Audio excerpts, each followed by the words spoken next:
আসসালামু আলাইকুম, welcome to my YouTube channel. সবাই কেমন আছেন? আমি আছি আলহামদুলিল্লাহ ভালো।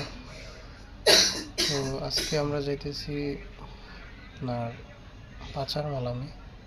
তো পাচার মালাম হলো যে মালয়েশিয়াতে বিকাল থেকে একটা বাজার জমে আর কি। তো বাজারে আমি আর আমার একটা ভাই দুইজনে মিলে যাইতেছি। আর আশেপাশে দেখতেছেন যে পুরো একদম গ্রামের মতো, মানে গ্রামের ফিল পাইতেছি। ব্রিজটা প্রচুর পুরানো লাগতেছে না?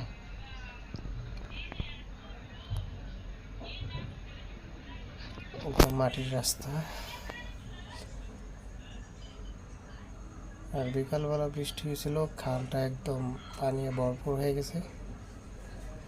আর এই দেশের মাটি আবার লাল লাল, এই জন্য পানিও একদম লাল হয়ে গেছে।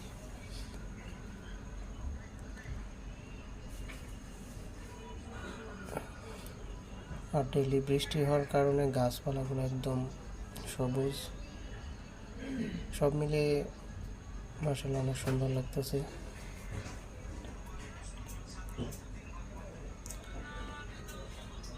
আর হাতে কোনো স্ট্যান্ড নাই, নতুন ইউজার তো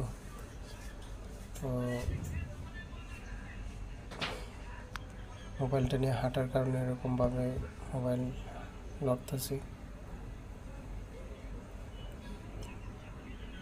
তো ইনশাল্লাহ সবাই সাপোর্ট করবেন।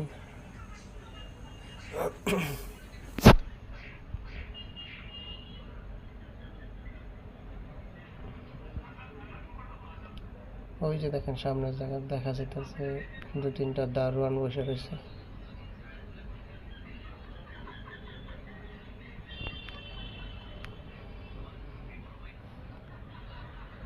আর মালয়েশিয়া আসার পর এই প্রথম দেখলাম আপনার গরুর ফার্ম। মালয়েশিয়ার গরু,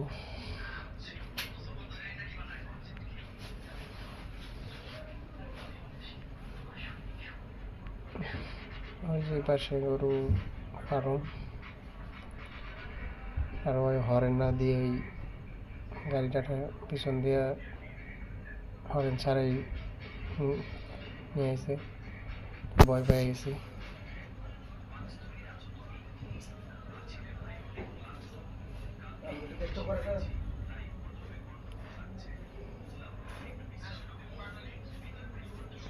গরুগুলো একদম শুকায় গেছে, মানে ঘাস কম, খালি গাছ আছে। দেখেন চারপাশে প্রচুর গাছ আছে, কিন্তু বাড়ির মধ্যে ঘাস নাই যে গরু খাইব।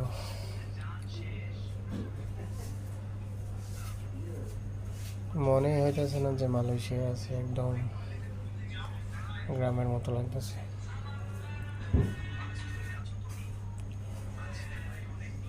আর আমরা দুই ভাই কথা বলতে বলতে যাইতেছি।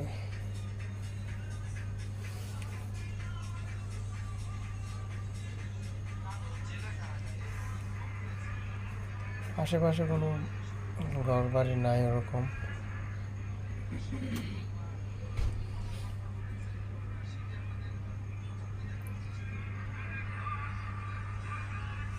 আকাশটাও মাশাআল্লাহ সুন্দর লাগতেছে।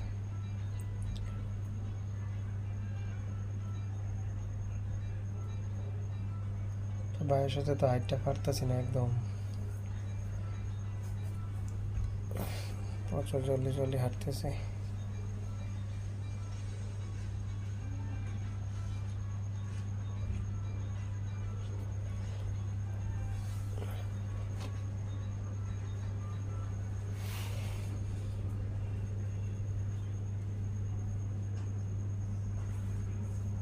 এগুলো কি গাছ বোঝা যাইতেছে না, মানে পাম অয়েলের মতো লাগতেছে। তো খালটা একদম, মানে এই জায়গায় একটা ব্রিজ আছে, ব্রিজের উপরে দাঁড়ায় একদম দেখাইলাম। আর এই সাইডে দেখতেছি যে প্রচুর মাছ ধরতেছি।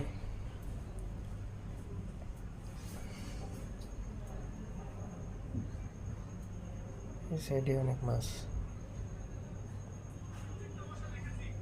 এরকম জমি যদি বাংলাদেশে করা থাকতো তাহলে মনে করেন যে কত শাক সবজি চাষ করা যেত। আর ব্রিজটাও অনেক পুরানো লাগতেছে। আর গরুগুলা একদম সাইডা দেয় তো,